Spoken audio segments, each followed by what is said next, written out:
Herzlich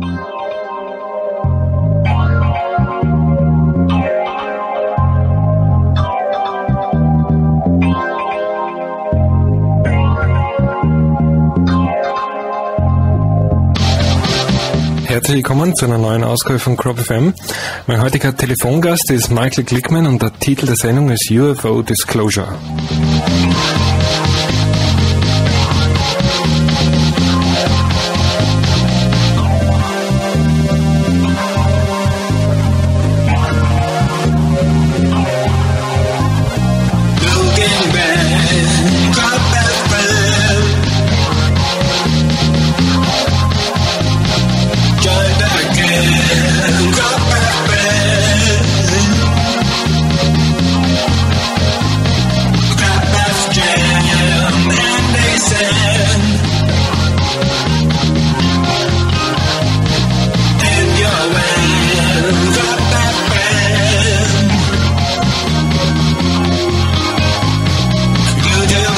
Und wie immer gibt es den CROPcom, jenen Live-Chat nämlich, mit dem sich Zuhörer dieser Sendung live am Gespräch beteiligen können.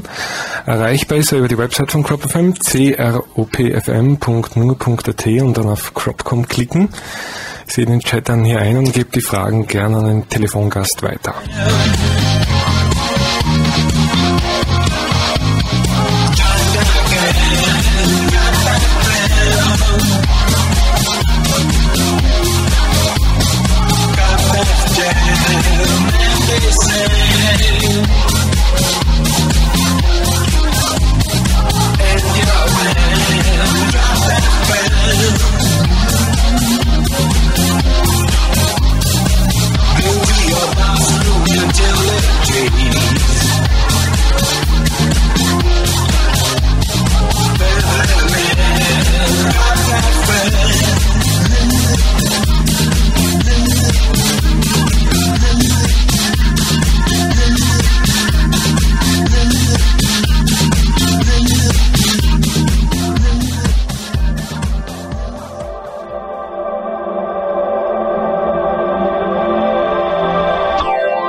Die Honigbienen sterben aus, zumindest in den USA, verschwinden sie einfach. Das ist nämlich das Komische, sie verschwinden einfach. Ich glaube, da vor ein paar Wochen eher ein Newsartikel, aber es geht munter weiter und man ist da relativ aufgeregt. Ja, mal sehen, ob das in Europa, gibt ja immer wieder Bienensterben, aber diesmal scheint es also ziemlich akut zu sein. Und Einstein scheint wirklich gesagt zu haben, 4 Jahre nachdem die Bienen verschwunden sind es die Menschen auch. Wie er darauf gekommen ist und wie er auf genau 4 Jahre kommt, weiß ich zwar nicht, aber klingt beunruhigend.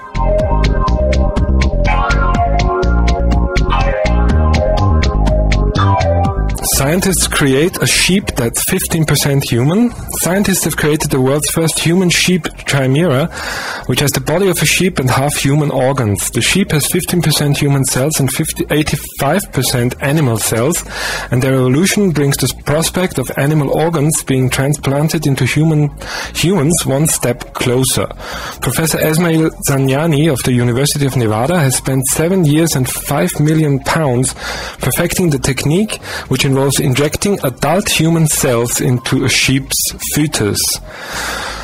Ja, also die Genmanipulation und auch die, ja, immer mehr eigentlich wird da probiert und auch geschafft. Auch der nächste Newsartikel beschäftigt sich damit und den finde ich wirklich ganz, ganz arg und ich habe nichts davon gehört eigentlich sonst. Human genes used to create super chimp, also einen Super-Schimpansen hat man da kreiert. A chimpanzee capable of doing simple tasks such as repetitive factory work has been created in the laboratory by modifying the brain of a chimpanzee embryo with human DNA. The chimp has a measurable IQ of 68, well within the range necessary to accomplish simple tasks such as a janitorial and some factory assembly work and stoop labor, for example, on farms. Corporate sponsors, the military and government worldwide are interested in the new animal, as it will not be subject to laws governing work hours and safety in factory environments, would be considerable expedable on the battlefield, and can be bought and sold on the open markets. Was die Schimpansen wollen, vor allem wenn sie so intelligent sind, vielleicht wollen die gar nicht arbeiten, aber die wird man nicht wirklich fragen. Aber ich finde es auch sehr spannend, diese Story. Also wir erzeugen da quasi intelligente Lebewesen, wir beschleunigen die Evolution. Und es gibt ja viele, die behaupten, dass das auch auf unserem Planeten vor vielleicht Millionen oder Jahren oder 300.000 Jahren, verschiedene Zahlen kursieren da, oder vielleicht immer wieder einmal passiert ist, dass da jemand einen kleinen Stups gegeben hat.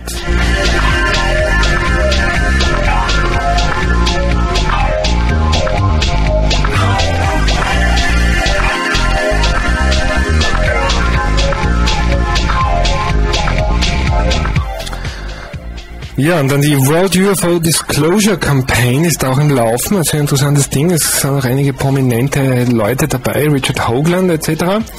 The World UFO Disclosure Campaign is a non-profit worldwide campaign that is primary aim to have UN General Assembly to hold an open and secrecy-free hearings on the UFO ET presence on Earth, and to hold open hearings on the advanced energy and propulsion systems related to the subject that, when publicly released, will provide solutions to global environment and other challenges.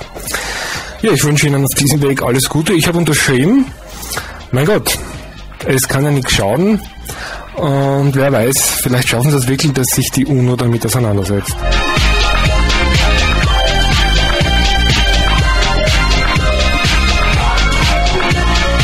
Ja, und wir bleiben gleich beim Thema Russian Genetics to Reveal Aliens DNA Mystery.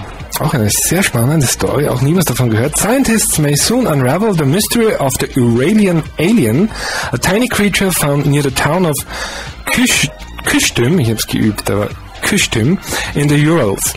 Scientists carried out 5 series of laboratory studies investigating the DNA samples of the creature's biological material. The latest study, conducted by a Moscow-based Institute of Forensic Medicine, produced sensational results. A gene discovered in the DNA sample doesn't correspond with any pertaining to humans or anthropoid apes, said Vadim Chernobrov, a coordinator with the Public Research Center Kosmopoisk.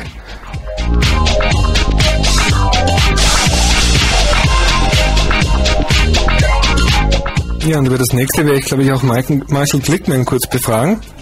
UFO mystery at RAF Lakenheath. Mystery surrounds claims that jets from RAF Lakenheath were called to intercept a UFO. UFO experts claim to have a recording which they have posted on the internet as proof that London Military Air Traffic Control conducted a flight of US Air Force F-15s from the base after UFO was picked up on their radar on January 12th. But Air Traffic Control denies making the call, and RAF Lakenheath will not comment without having more detail over the alleged incident. Ja, ich weiß nicht genau, wo Lakenheath liegt, aber so weit kann es nicht sein von da, wo Michael jetzt gerade ist, und ich werde ihn dann am besten gleich selbst dazu befragen, ob aus dieser Sache noch irgendwas Brauchbares rausgekommen ist.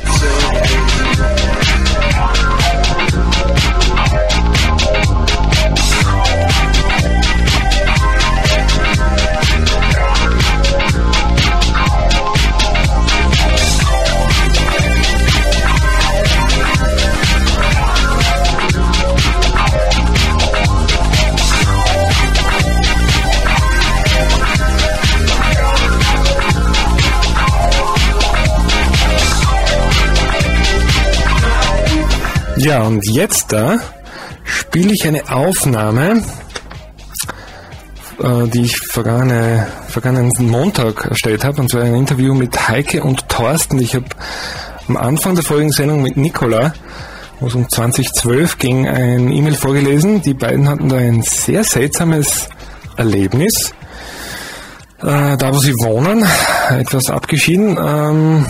Und das Ganze passierte am 22. März 2007 um circa 21 Uhr. Und ja, ich habe also die beiden dann natürlich angerufen. Es passiert ja nicht alle Tage, dass jemand etwas Seltsames sieht und sich dann auch wirklich traut, darüber zu sprechen. Das hat mich also sehr gefreut. Noch einmal danke an Sie, an die beiden. Und wie gesagt, am 22.03. machten Heike und Thorsten in Thüringen an der Landsgrenze zu Sachsen-Anhalt, hatten sie dort ein sehr seltsames Erlebnis und was es da genau ging, davon werden sie jetzt am besten selbst erzählen. Es beginnt Heike und berichtet also über ihr Erlebnis und dann kommt auch noch Thorsten zu Wort. Sie haben also das beide mehr oder weniger unabhängig voneinander gesehen und also ich bin gespannt, ob irgendjemand damit was anfangen kann, sprich, ob irgendjemand schon mal von sowas gehört hat oder wenn jemand in der Landesgrenze zu Sachsen-Anhalt wohnt, in Thüringen, Nordhausen in Thüringen, Landesgrenze zu Sachsen-Anhalt, um es genau zu sagen. Wenn jemand dort wohnt und am 22. März irgend so etwas gesehen hat, dann wäre ich, also auch natürlich Heike, Thorsten und wahrscheinlich auch einige Hörer dieser Sendung sehr interessiert daran, einfach nur zu erfahren, was der oder diejenige dort gesehen hat. Ja. Aber jetzt die Schilderung von Heike und Thorsten. Es war kurz nach 9, es war ziemlich dunkel, es lag Schnee und es war so ein Wetter, so ein matschig, ekliger Wetter. Die Hunde waren ziemlich ruhig, habe ich mich gefreut. Ja, wir stehen im Garten, Thorsten war noch im Haus und dann war als ob jemand einen Lichtschalter anmacht, grün. Der ganze Himmel richtig taghell, aber grün. Ganz kurz ging das noch, einmal. Und da habe ich gedacht, was war denn das? Konnte das gar nicht richtig realisieren. Kam Thorsten dann raus, meint, was ist denn das gewesen? Sag, ja, das weiß ich auch nicht. Haben geguckt. Und dann standen wir eine kurze Zeit zusammen, auf einmal ging es nochmal. Aber richtig, also noch länger wie das erste Mal. Da konntest du es richtig sehen. Der ganze Wald, der Himmel, alles schön, wunderbar grün.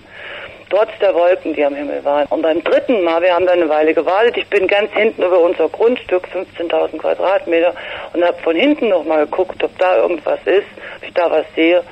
Du hast kein Licht gesehen am Himmel, nichts, es war nur hell. Und beim dritten Mal war es richtig lange, da stand ich wieder mitten im Garten und war nur am Staunen. Und dann habe ich mir gedacht, nee, also wer weiß, was das ist, jetzt gehst du mal lieber rein, bevor dir irgendwas auf den Kopf fällt und dann mitten da in der Nacht mit den Tieren draußen und wir hatten nur Taschenlampen in der Hand. Habt ihr auch irgendwas gehört? Also es war ja das Merkwürdige, es war ruhig. Es war eine absolute Ruhe. Du hast keine Tiere gehört, sonst hörst du immer irgendwas im Wald, dass mal was knackst oder was raschelt oder was da treibt. Und vor allen Dingen, ich habe Yorkshire, das sind diese kleinen Hunde, die viel und gut bellen. Die sind nervlich sehr schwach. Und wenn die irgendwas aufnehmen oder nervös sind, das merkst du sofort, indem die loswetzen und bellen. Das Merkwürdige war, die waren den Abend also wirklich anständig ruhig. Das hat mich so noch irgendwie gefreut, weil ich gedacht habe, na, ihr bellt ja kaum, was ist los, aber kann ja mal vorkommen. Die waren richtig friedlich. Ich konnte es nicht, weißt du, ich habe sowas noch nie gesehen und du weißt ja jetzt nicht, was das war. Du hast keinen Knall gehört, du hast keine Explosion gehört, du hast kein Licht gesehen, du hast nur hell gesehen. Also eine Birne, die ich im Zimmer anmache, sehe ich ja die Birne, wenn das Zimmer hell ist. Aber da war nur hell, du hast nichts, du hast keinen Punkt gesehen, wo es jetzt herkommen könnte, von wegen. Und wie lange hat das gedauert? Das erste Mal war ganz kurz. Es ging wirklich nur zack, zack und dann konntest du gar nicht richtig fassen. Beim zweiten Mal, da war es schon etwas länger. Und beim dritten Mal war es richtig lange, also von richtig lange bis ganz kurz. Also beim ersten Mal kannst du sagen, klack, an, aus. Ne? Und beim zweiten Mal, da war es dann so, dass du schon gucken konntest über den Wald und dann war es wieder weg. Und beim dritten Mal konntest du dich richtig umgucken. Na, also hattest du die Möglichkeit, dich auch umzudrehen und standst nur noch da und warst am Staunen. Und eigentlich war es ja durch das Grün ein friedliches Licht. Ne? Also da keine Explosion oder irgendwas. Hatte ich jetzt auch nicht Angst oder Panik. Aber dann habe ich mir doch Gedanken gemacht und habe mir gesagt, wenn jetzt irgendwas vom Himmel fällt und meine Tiere, die kriegen Panik und dann kann ich sie durch den Wald nachher suchen, bin vorsichtshalber reingegangen. Wir haben also hier ein Riesenhaus mit vielen, vielen Fenstern.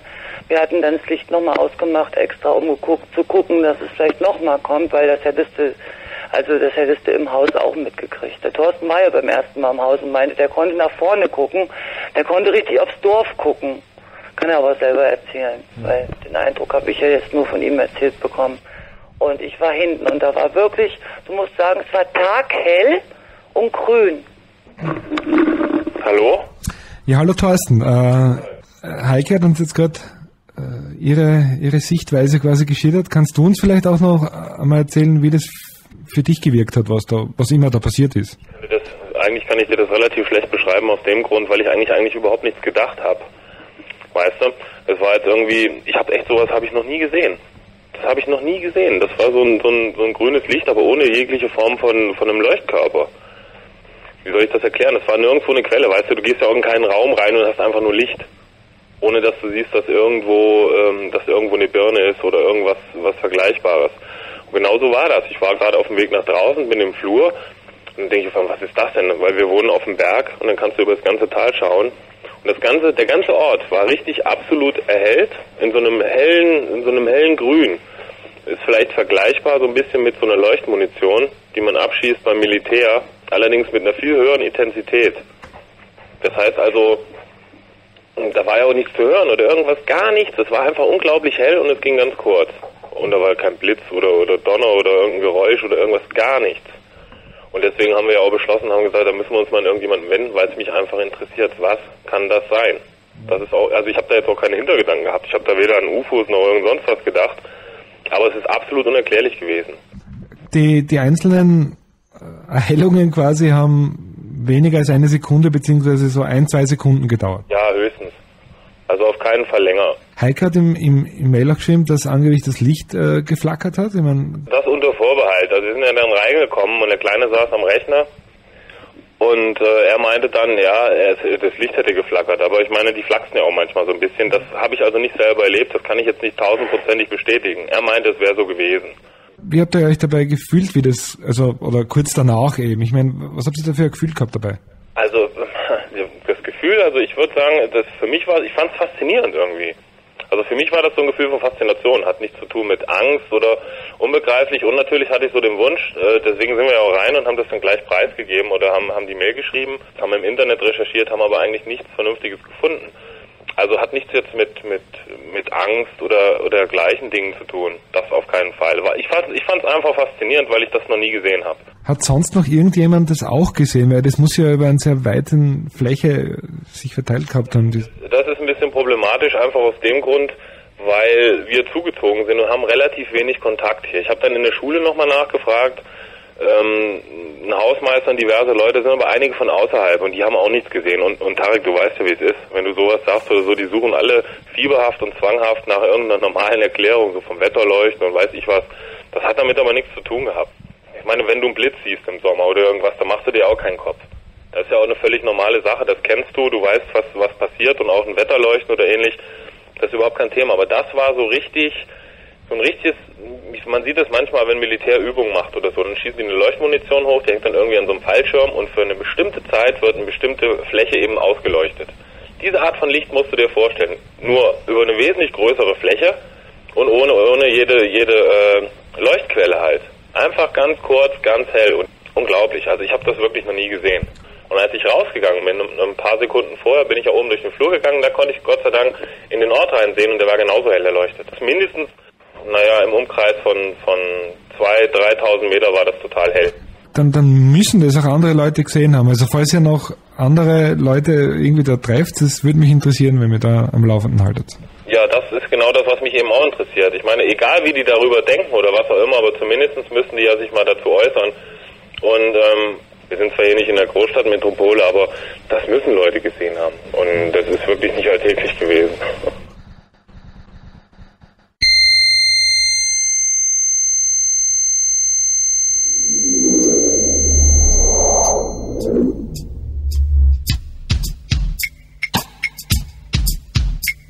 I'm sitting in the darkness, waiting on a UFO to come my way. Brighten up my day, catch my breath and listen. I think I heard a voice in the dark. Anybody out there? I'm sitting in the darkness, waiting on a UFO to come my way. Hey, hey, hey.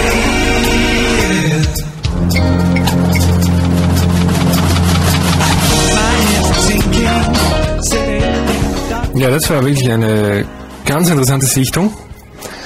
Und bin gespannt, ob es da irgendwelche Reaktionen drauf gibt. Von Michael gibt es jetzt die erste.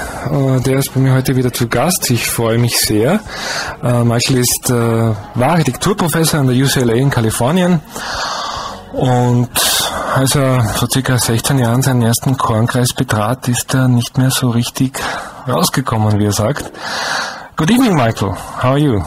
Very well. Good evening to you. Great to have you back on. And It's a pleasure. yes, same goes for me.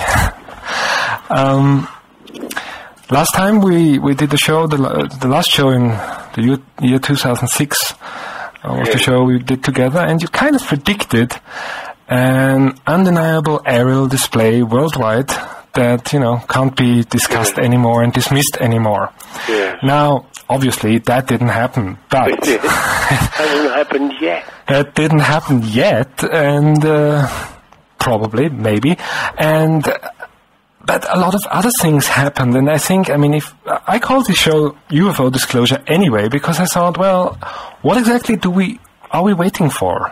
Is it, do we really need the big ships over the capital cities, as we've seen in some bad Hollywood movies, or isn't it enough that the former governor of Arizona, for example, suddenly comes out and says, well, yes, I've seen them, or French government, or at least the space organization of France, opens its UFO files with numerous unexplained cases. We have Mexico, we have other South American states like Chile that are very open towards this question. Belgium is quite open since that incident in '89 where there was this huge flap. And right now I think, and many other people think so, we are again in a UFO flap. What's your take on this?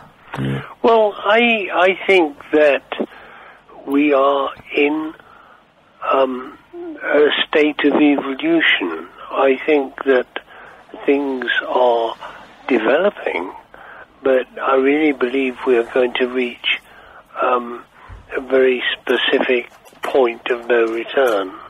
I think that there are several ways of looking at this, and probably the best is to try and put ourselves into the shoes of our cousins up there who know us terribly well, who know humanity better than humanity knows itself, and to think strategically of what it would be sensible and judicious and caring to do about their ultimate goal, which is to get planet Earth to accept forever that we are not alone.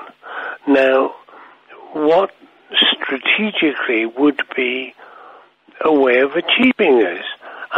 Very clearly, the Hollywood landing on the White House lawn would be madness, and they know this. We're an aggressive, volatile, and unbalanced species, and we start throwing nuclear warheads at each other. We couldn't handle it.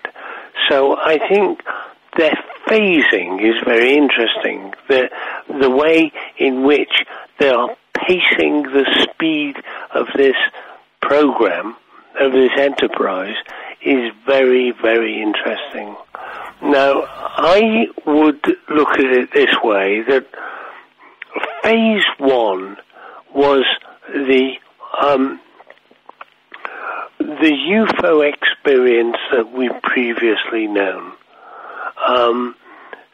Occasional sightings by occasional witnesses of greater or lesser respectability. Stage two, I think, is the crop circles, where manifestations are placed on the surface of the Earth. In every case, it's been deniable. when we've seen the UFOs, the politicians and the military could always say, it's an experimental aircraft, it's a weather balloon, or the witness was crazy, or what have you. When it came to stage 2, the crop circles, the politicians, the military, and the media could say, oh, they're all hoaxed. So, in terms of the big trajectory, we have always been given the choice. We can vote into this, or we can vote out. We do not have a gun pointed at our head. Look, you have to believe in this. But this has now been going on for decades. And I believe we are now reaching stage 3. And stage 3 will be sightings so huge and so undeniable that it will shift the consciousness of the planet. Well, I had this. I played this little clip at the beginning of the show, and this was a very, very extraordinary sighting. I mean, obviously, you don't believe that these are any other psychic phenomena or anything, but that these are visitors, or that these are cousins that are trying, or that are getting into contact with us. So that's your perspective on this whole thing. Yeah. And I think a very fascinating perspective, and I think a very probable explanation for what is happening, I have to say, because all in all, we are now, as you just mentioned, those 3 stages. I think we're definitely at the stage where we should, I think we should stop asking the question, well, are there UFOs?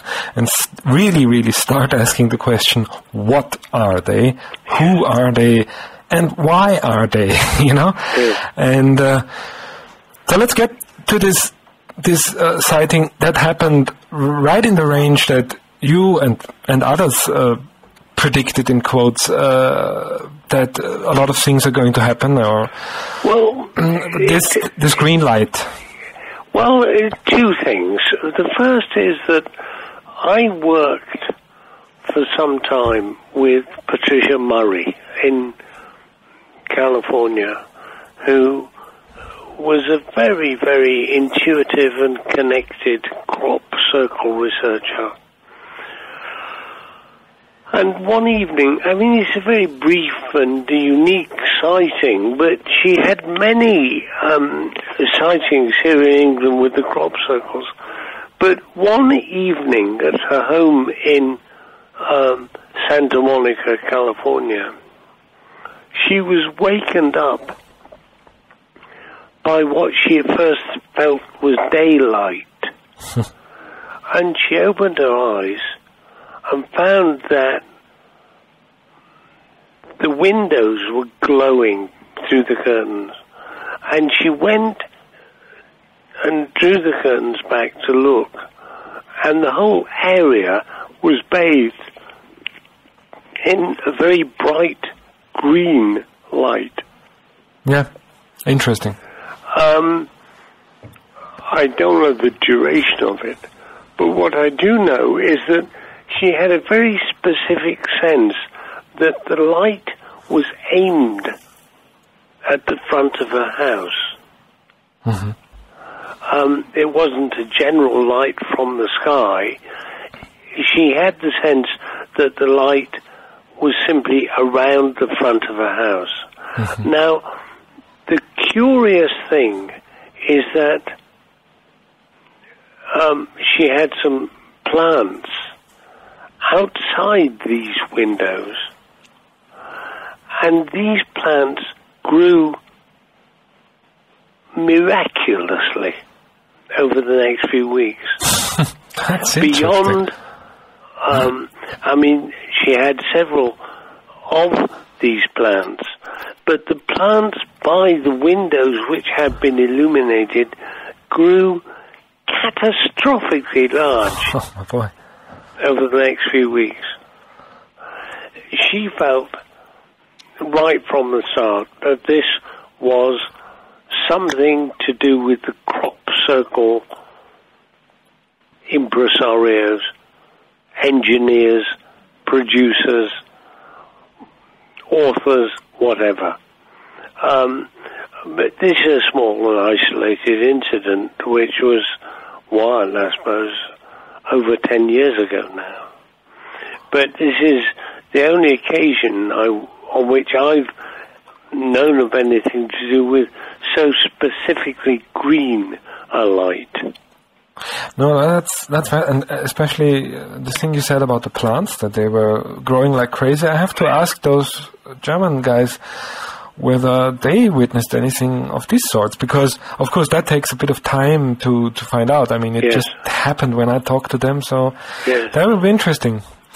So this seems to be a common thing, but I also picked a very funny photo for the teaser, which is a guy from on Flickr who just made an astonishing photo of his family on the beach, and there is this, it's a UFO-shaped thing, looks like a cloud, hovering right above them, and it wasn't visible with the naked eye. And now, of course, this incident, or these incidents with the green light, I especially picked things like that because, I mean, we've heard hundreds of accounts of the classic UFOs coming around, but the phenomena is very, very diverse, and there are a lot of different things happening. It's not just spaceships coming around, it's all kind of phenomena, all kind of weirdness, if you wish. I believe we are being softened up for the big one. Maybe, Yeah. Nevertheless, there was, since you at least you live in the UK, Lakenheath, is that anywhere near where No, that's over in East Anglia. East Anglia, all right. And that was some years ago, the Lakenheath event. Well, there was one on January the 12th again. Really? Yes. Oh, I don't know about it. Okay. Well, then, because I thought maybe you heard about it. A listener sent it to me, and it was a mystery call. A group of UFO researchers claims that there was a call made by the Air Force Base, the Royal Air Force Base, to some U.S. Air Force F-15 fighter jets to intercept the UFO, and the people that made this claim, they have the alleged the recorded communication between the tower and the base. Really? And yes, I think so. I haven't really investigated it. I have to say, I just know what I read in this article. But the Air Force Base, of course, denies every comment because they want to have more. Yeah, well, what do you expect? And well, so you didn't hear about it. But yes, it's just going on and on. In the last weeks, I was a bit more sensitized for the subject. But no, it wasn't just that. There were more articles and more sightings, and even people mailing me. I had a guy just also last week, or the last show, who has seen a cloud ship, which was let's say a cloud formation, if you want. Yes. And the interesting thing, of course, is, I mean, he filmed it, and if you film a cloud, it's just a cloud, more or less, because those things that he saw when he really saw it in real time didn't come out on the film. But he also had he had telepathic communication with this appearance, and so lots of things happening in all frequencies and all ranges of reality. And I'm very interested in. I have this very profound sense that we are lurching from this period of many varied differing events and sightings to the one key, undeniable global phenomenon. And I've homed in on this. This was initiated by this guy in Brazil, who's Jaime Maussan. No, that's not in Brazil. I think I don't know the guy in Brazil. No, sorry. But he's a man who has been in touch. He claims to have been in touch with the visitors for some years.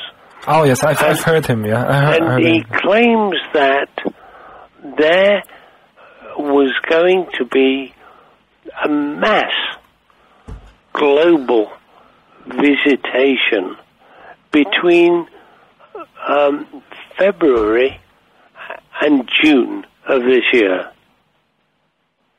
And according to his information, we were talking about thousands of ships visible,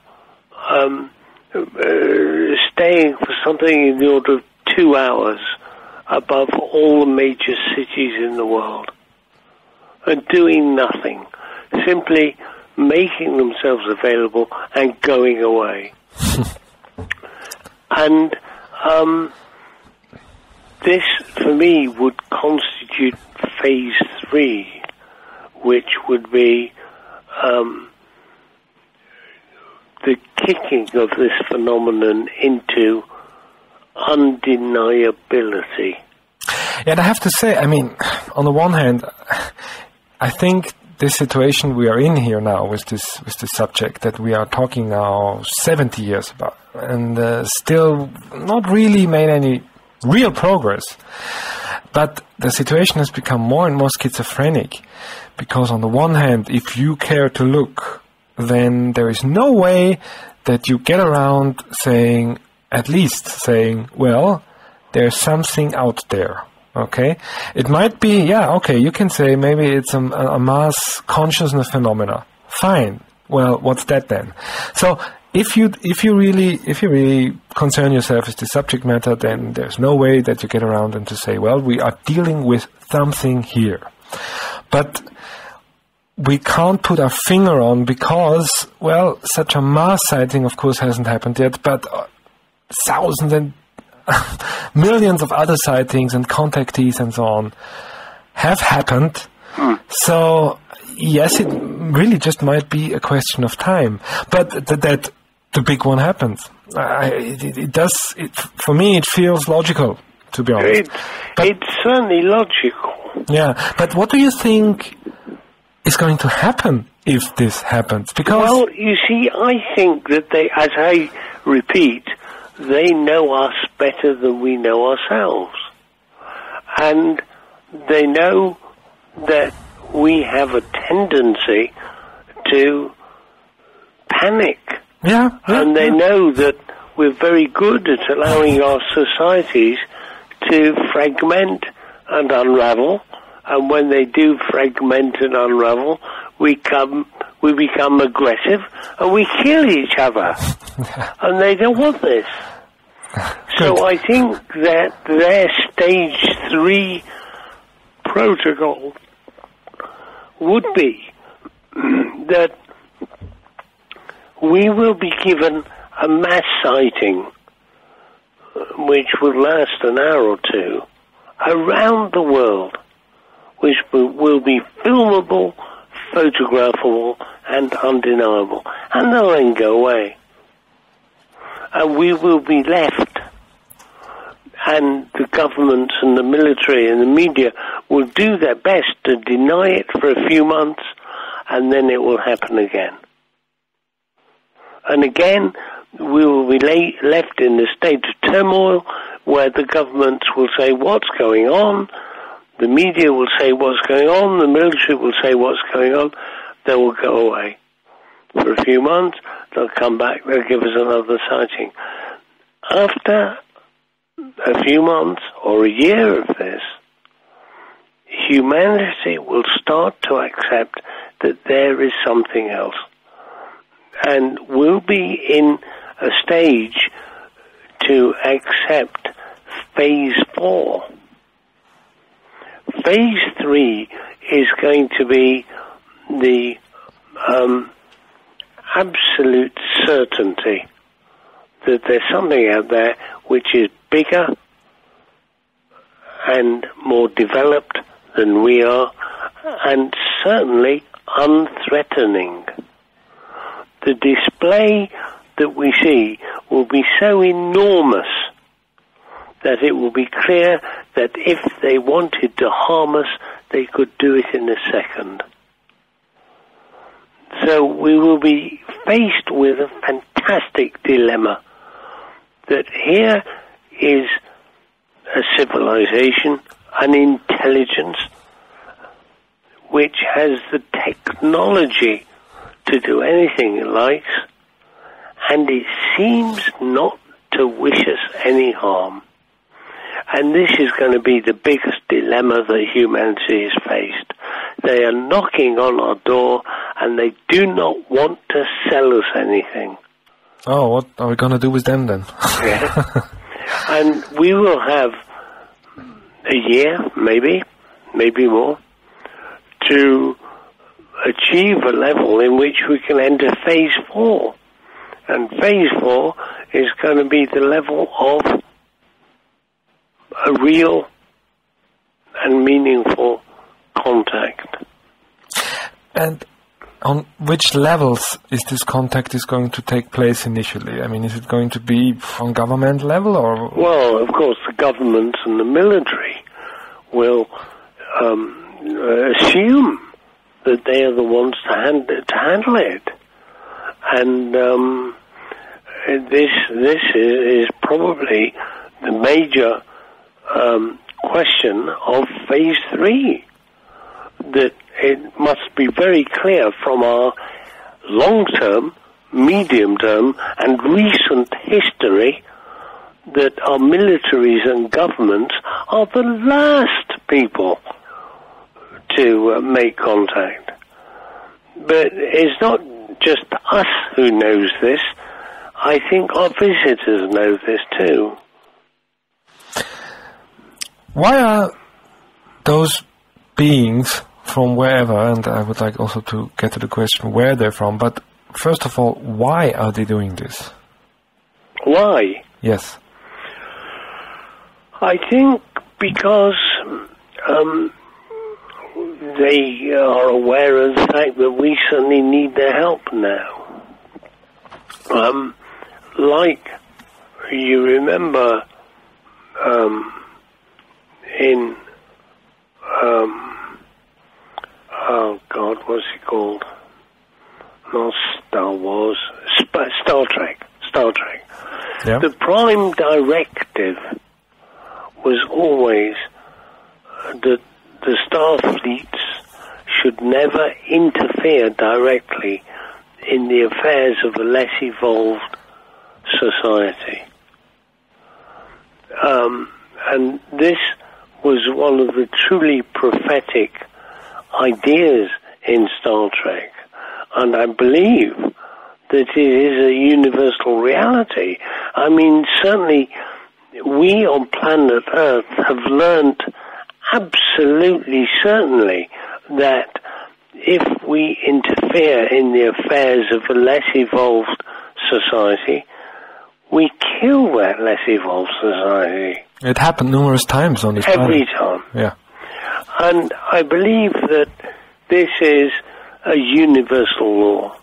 And I get the impression that they have been anxious to make contact here for millennia, but they are aware of the damage it would cause. But I think they have witnessed the level at which we have destroyed and polluted our own society and planet and environment. And our situation is now so critical that it is clear, it is arithmetically clear that if there is not an intervention from them, planet Earth and humanity are doomed. Yeah, there are a lot of people that are saying that, and not only prophetic people, but also scientists, and that's the alarming thing about it. Yes. The scientists, however, cannot contemplate the notion that we might get help from elsewhere. Yeah. And indeed, I believe totally that we might get help from elsewhere, but I accept the possibility that I might be a raving lunatic. I mean, I have to accept the possibility that I'm a madman. But I believe that we might get help from our cousins. And I fear that if we don't get help from our cousins, we have no solution to our problems. Yeah, you might be right. And but you mentioned the Prime Directive, that it was also mentioned in Star Trek, and there are a lot of very interesting stories about Gene Roddenberry. But that's a whole other story. Gene Roddenberry, of course, the creator of Star Trek, of the original series. But why is it that then that they are suddenly allowed to intervene? Is it because we are really on the edge here, and yes, you know? Yes, I believe there have been some major discussions over the last 20 or 30 years where they met in Federation, in Council, and they realized that if they did not take some action, they would witness the end of this planet. And that has not only that has very grave implications for the universe. Planet Earth and humanity are the holders of a very special position in the universe, and the loss of this planet and the loss of humanity would be a grave loss to the universe. Why is that? I mean, well, I just believe that there is something magical and divine about the human spirit. And I think there's something magical and divine about planet Earth. And I think it was assumed within the universe that planet Earth was a kind of Garden of Eden. And for millennia, they have watched its denizens, on the one hand, produce art, literature, architecture, ideas of a breathtaking creativity, and simultaneously they've watched the lowest side of possible brutal activity. And it's been a race of one against the other, and it must be clear now that our brutal activity is overwhelming everything else. And I believe this is likely to be a grave cancer in the universal structure unless something is done to arrest it.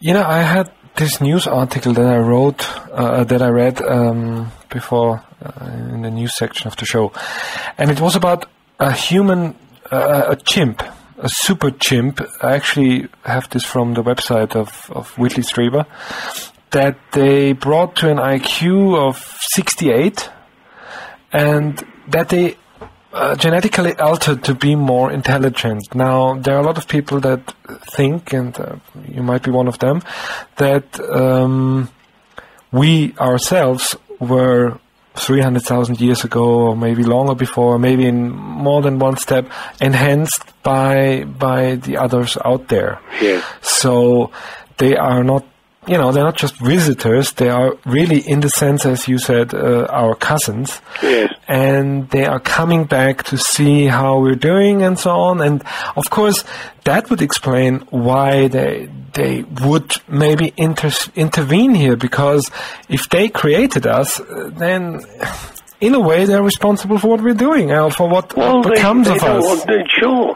Yes. I mean, not what we're doing, but, in a way, they're responsible for what's happening. I mean, they're part of it. So it might be if we fail, they fail. Well, I believe this is so, but I also believe that there are other projects which I believe depend on the success of planet Earth. I believe, Buckminster Fuller said this, humanity is programmed for success. And I believe that programming for success has hit a problem. And we need to be returned to our direction towards success. Yeah. What are these other projects that are dependent on the Project Earth? Well, look, Tarek, I must tell you that I have no evidence for anything. I know, but I'm just asking about your opinion. You know, I know that. Well, I believe that. I believe that we are right on the very edge of a massive evolutionary step, which is a step of spiritual development, which would have had repercussions throughout the universe. That I believe that we are being watched from many directions, and many directions have had their hopes pinned on us, and we have clearly faltered and shown that we were failing, and we need a hand really to get back on track. And it's my view that we are in the middle of a dimensional shift from the third dimension to the fifth dimension, and we're moving rapidly through this period to a stage of an enhanced consciousness, an enhanced grace, an enhanced amplification of human ability, all of which will culminate with the shift of planet Earth from the third to the fifth dimension, which will be a result, largely, of humanity being able to handle the requirements of that shift. And I just feel that it has repercussions much wider than planet Earth alone, and that we are, in a way, we're in a way holding the flag as we move forward. And if we drop this flag as we're moving forward, it will have very serious effects on other civilizations, other planetary systems, other intelligences, other consciousnesses. They were watching this evolution. This brings us back to 2012. Yeah, which was the subject of my previous show, yeah? Yeah. I don't think the idea of 2012 is an accident. I think that it's all very perfectly and precisely orchestrated, but we're very, very far behind the program, really. Mm-hmm. That's interesting because Nicola Wohlgemuth, my guest on the previous shows, he said that at the moment we are ahead of a certain schedule, but maybe that's a different program that you are now referring to. So, but 2012, very interesting, and of course a date that has been discussed on the shows for numerous times and will be. And I'm planning a show on Friday the 23rd, 2012. Yes, that's a Friday. Yeah. It might be the ultimate Friday the 13th. Yes. Backtoon 13th, I mean. Anyway, coming back to UFOs and coming back to what people witness, contactees, there are many forms of different contactees, many forms of contact. But before I get to that, I would like to ask, I think I never did that. Did you ever have a classic UFO sighting? No. I've had a ball of light sighting. Which is a classic. I mean, it's Foo Fighters Sure. since the time. But, I mean, again, the remarkable thing about that, and this, I write about this in my book, but I was working with Patricia Murray, and this was another occasion where I was totally blown away by her level of contact. We were here in Wiltshire, in Crop Circle country, and this was in 1997. And you will remember that in 1996 was the Oliver's Castle video, which we were very much involved with, and which we were very excited by, and which, of course, was one of the greatest gifts the Crop Circles had ever given us. Remind me again what this video was, sorry. Oliver's Castle. The video of balls of light forming a crop circle. Okay, exactly. That's the video we talked about in the last show that I have linked up. Okay, yeah. Now, the following summer, in 97, Patricia had a new video camera. And one evening, she was learning to use it. And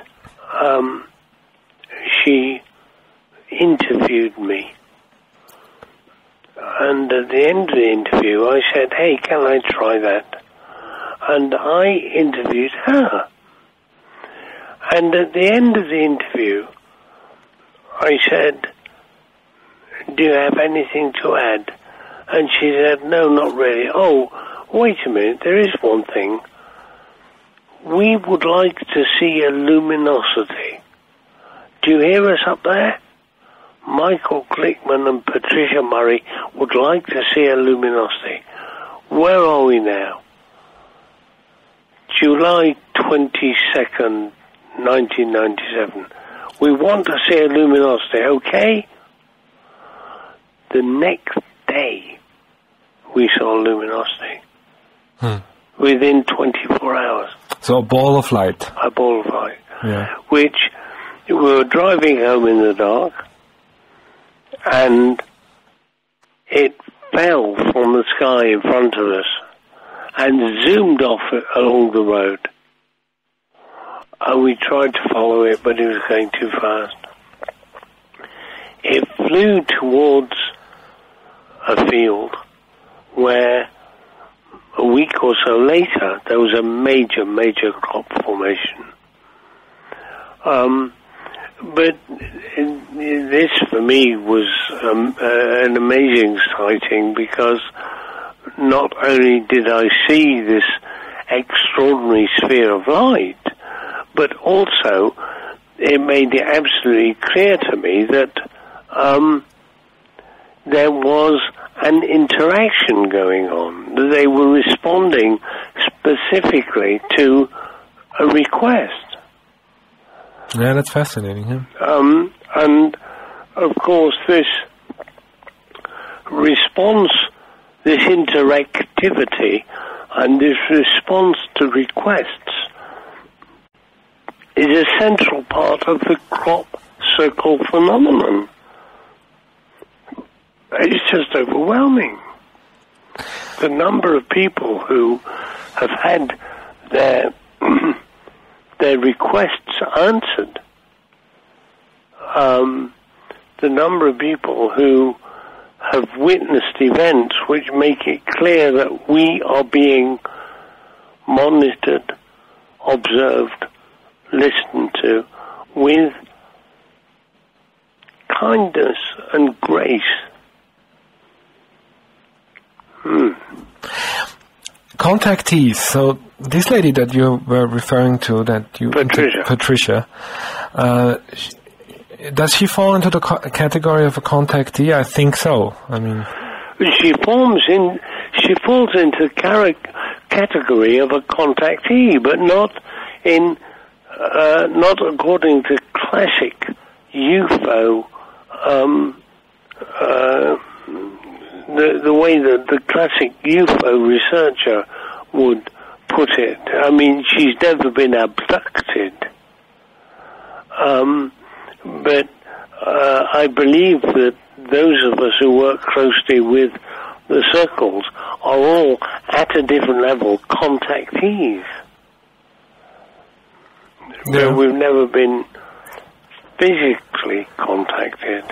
But there are, of course, also contactees that have very, very physical contact. Yes. I heard. I forgot to find out the name of this guy. He was on Coast to Coast recently, and I think also Whitley Strieber interviewed him.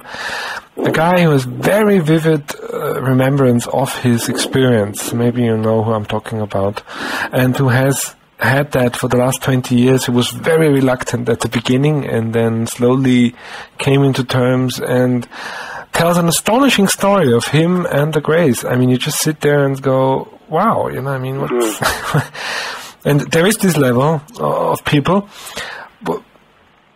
Yes. What do you think about this level of contact? I mean, I find this very bewildering, and I don't fully understand it. I mean, I was close to John Mack and his work on this, and I spent a lot of time considering this. I believe it is parallel but separate to the crop circle events. But this is only a sense I have. You mean that these forms of direct contact? I mean, this guy talks about people getting, they're brought into a huge UFO and they're being showing films and presentation. But, I mean, this is the classic abduction scenario, which is now so regularly put forward that it seems to me to be undeniable. I think the UFO abduction scenario is now a fact of life. I don't think anybody can reasonably argue against it. Well, not after you really dug into it again here, because, I mean, hearing about people who get suddenly caught out of sleep in the middle of the night and they go through the window into a spaceship and they're being doctored on sounds very, very fishy at the first, when you first hear it. But well, then again, there has been really professional people talking to those victims and so on and so on, and there has been a lot of tremendously important and good work done in this field. And if you read all this, and if you hear the people and you talk to people, then you suddenly realize, oops, there's something going on here. But I also have to say I'm quite irritated, maybe it's the wrong word, but I'm on the one hand we have this very, different things, different sightings, different contexts, different experiences of people of all sorts, and then you have the Greys and maybe some Draconians. That's what the story is always told. Who really interact with those people, who do experimentations on them. I mean, it's like a movie. Why is there so big difference here? I mean, what is this a different group, or what do you think about this? I have to say I believe it. I believe this is going on. I find it very hard to reconcile those activities with what I know about the crop circle manifestation, against which I know that many of the contactees, the abductees who I've met, have felt that they had been blessed with a profound spiritual awakening. So you talked to abductees yourself? Oh, yeah. Yeah? Yeah. What did you think about these people? I mean, were they in any way special, or were they, why them? Did you have any idea? There's no way of knowing why they particularly were chosen. They seem to be people who were scrupulously honest. I believed them totally in their stories. Their stories always had a consistency as well, even though in many cases they didn't know each other. But they came out of it with a real sense of a kind of awakening, that what we read from this, and I believe we're right to read from it, is almost a brutality in the way they exercise their power over us. Yes, by doing physical experiments. Absolutely. I mean, and this is very difficult to take. Yeah. Against which some of these people come back with this sense of a spiritual awakening, that they have been introduced to, I suppose, another vision of the consciousness. Mm-hmm. But this is not, look, Tarek, this is not my central area. I know, but it's interesting to talk about it anyway, because we never really dived into the subject of UFOs before, and that's why I would really like to hear your take on those things, if that's all right for you. Yeah, sure. I mean, one more thing that I'm interested in this field of abductions before we move on to other subjects, but we're heading towards the end of the show anyway. But these abductions often involve memories that people have where also human beings are involved and they are seen on in the situation, or whatever they remember, or whatever they remember with the help of hypnosis. At which level do you think there already is interaction between humans, military maybe, or who knows? I mean, the UN, I don't know, but humans, Earthlings, and those people, are there elite groups that are already, as a lot of people claim, and evidence also seems to point at, are there elite group of people that are already regularly dealing with those other entities that come to visit us here? Look, I must start by saying I don't know. Yeah. But I must then qualify this with my personal view. And my personal view is that planet Earth is living through a terrorized, paranoiac, conspiracy-based mindset. We are conditioned to be attracted to conspiracies and paranoia and horror and terror. This is why Hollywood disaster films and Hollywood horror films are so popular. And it results really from the way, when we're frightened, we say, "Daddy, Daddy, protect us, protect us." And then we grow up, we can't say "Daddy, Daddy," so we say, "Oh, government, protect us. Pentagon, protect us. Or superhero. CIA, protect us. Yeah. And so there is... humanity is almost spring-loaded to react like a magnet towards these stories of elite groups, secret teams within the military who are already in contact. And I believe much of this is the dark side. Now, I have no evidence for it.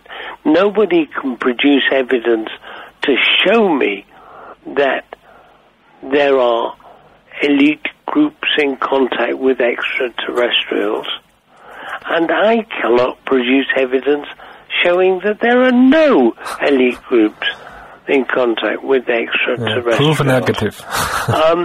But because I'm so aware of humanity's desperation to explain things in terms of military, secret, paranoid, conspiratorial activity, I do not give that stuff as much credit as perhaps I should. Now, I've been involved with... This summer will be my 18th season in the crop circle. And for many of these 18 years, I have experienced letters and emails and inquiries from people who wish to explain to me that the crop circles are really organized by the CIA, the Pentagon, the British military. Yeah, but why? Why should they organize it? When people come up with... Well, they shouldn't. They don't organize it. Yeah, of course not. I don't This is very comforting to a certain mindset. Yeah, but when people come up with such ideas, then the question I always ask is, why would they do such a thing? Well, I never get a good answer. When they come to me with such ideas, I say, okay, follow your idea through to its consequence. Exactly, yeah. And one of the questions they have to ask themselves is why? And they never do follow the idea through. All they say is, here is something unusual happening. How can I sleep best tonight? It's the CIA. I can sleep best tonight if I believe it's all caused by the CIA. And that's what they do.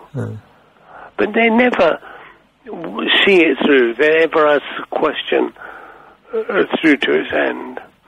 So, if there was evidence that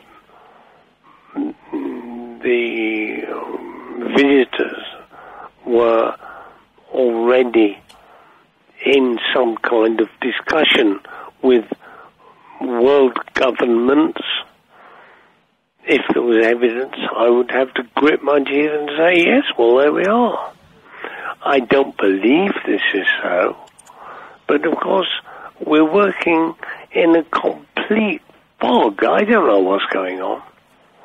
But because I approach it very much from the position which I admit might be lunatic, that humanity is fundamentally good and that our cousins who are coming to help us are fundamentally good, I find it very difficult to accept that they are already colluding with militaristic, aggressive governments around the world. Yeah. I don't want to believe that. But here I'm expressing more of my personal bias than any justifiable evidence-based fact. Right. I can't rationalize this further. Yeah, it is difficult. I mean, I think as long as we don't either get all the facts that have been piled up in government disclosed think tanks, or we get an undeniable display in our skies, I think we'll not really make progress. But maybe we will in a totally different way. I mean, maybe this phenomena just takes another unprecedented turn and takes us somewhere completely else. It's well, I would bet substantially on the fact that it will. Yeah, I mean, timetables. We made a prediction in the last show. A prediction, I mean, but what do you think? I mean, 2012 seems to be this magical date, or where definitely things will have happened. Yeah. Yeah. Anything else to add to this? Or? Well, the other thing I must add is that there is a view, and this is a view expressed to me by Darrell Anker in California, who channels Bashar, that these events occur in 5 and 10 year cycles, and that it so happens that the Phoenix sighting, which I guess was the largest sighting we've ever been given, I think so. in March 1997. Yeah. And it is as a result of that and the 10-year nature of the cycle that I believed we were going to get a mass sighting in March 2007, even though the South American prediction was between February and June 07. So we're still well in that period. It could still happen. We're still within it. Yeah. But the other thing that needs to be said, which takes this idea further, is that 2007 is 5 years before 2012. Yeah, exactly. Yeah. So that there does seem to be a cycle. And one of the things I'll be doing this year at the Devices lectures is showing how the crop circles have been developing a 5 and 10 year rhythm. Well, in fact, 2 separate 5 and 10 year rhythms, working towards 2011 and 2012. So the 5 and 10 year rhythmic idea seems to be interesting. Yeah, it surely does. Which, right at the end of our show, brings us to your favorite subject in this whole area, and then, well, your main subject actually since now 18 years, crop circles. I haven't heard of any already having appeared. I think sometimes they appear as... There have been one or two in Europe, but nothing specific. I mean, the season here has not started. I mean, we are likely to get an early formation in May. Yeah. As usual. But nothing extraordinary yet. It's a bit early yet. What's your, expectation? But, yeah, what do you think will this season... Well, I think we're going to get something totally extraordinary in 2007. I felt for a long time that this was going to be a major year. I really believe this to be the case. I believe we'll be seeing the development of 2 geometric themes this year. But as always, I have to say, who knows? I just want to sit here and watch, really. I don't know. It's always a great excitement. It's like going to the movies. It's better. It's better. Much better. Yeah. So you do expect a major formation? I think it will be one of the great seasons, yes. Mm-hmm.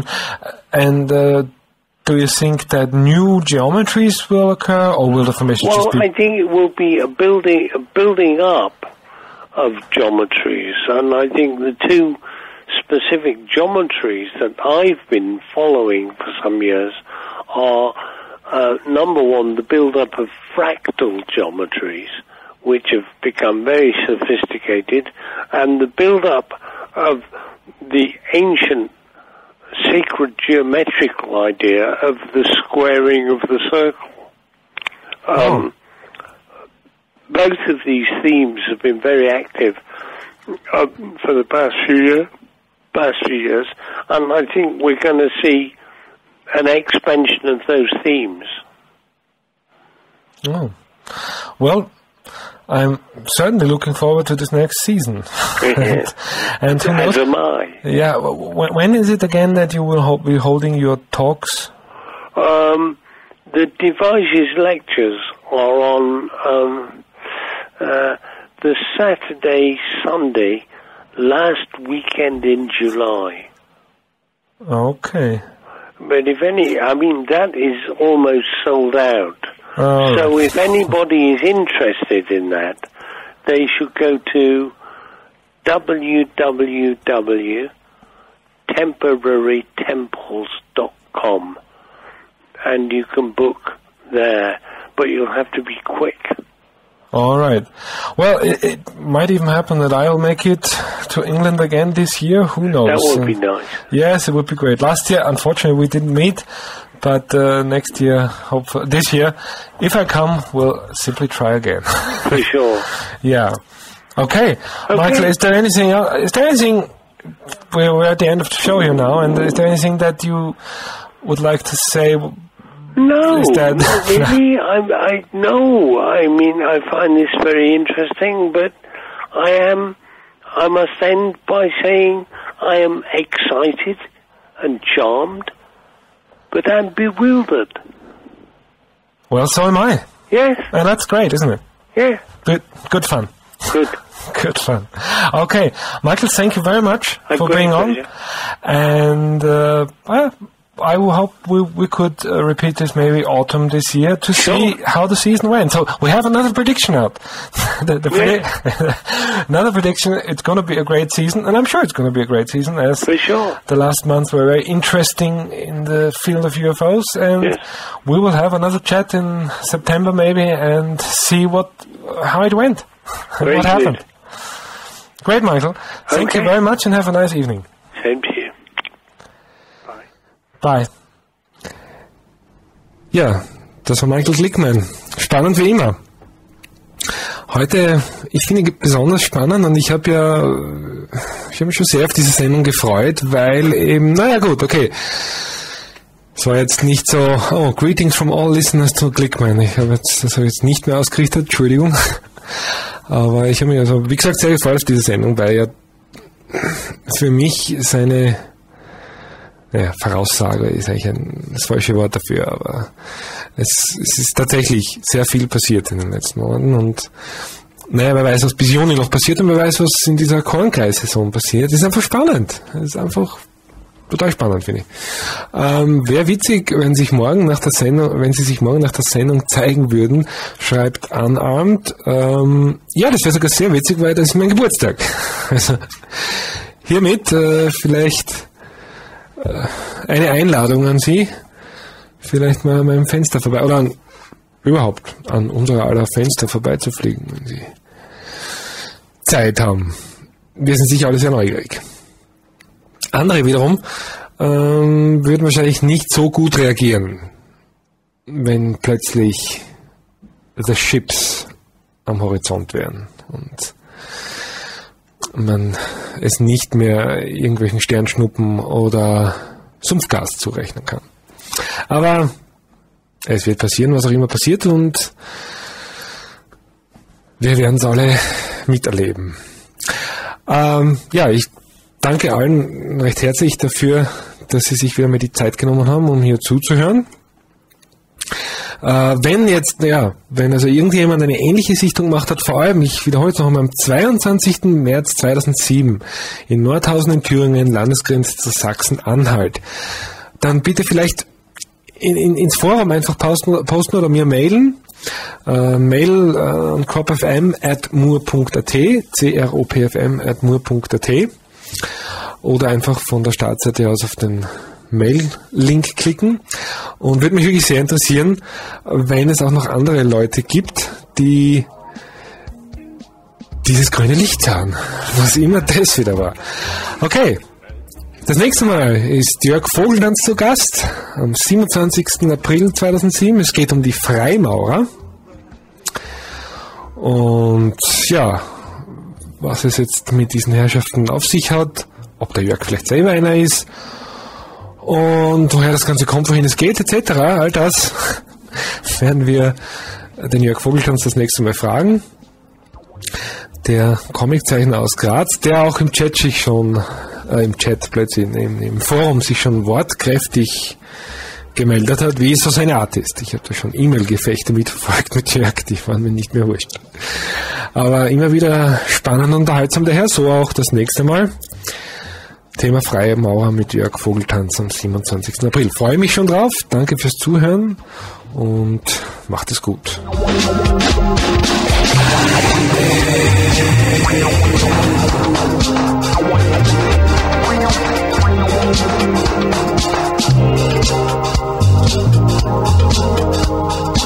They have to actually come over and investigate.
Da richtig bemerkte, ich habe nicht morgen Geburtstag, sondern erst am Sonntag, aber morgen feiere ich schon und deshalb in Nacht dann auf Sonntag. Egal, jedenfalls, sie sollen sich zeigen, wann auch immer.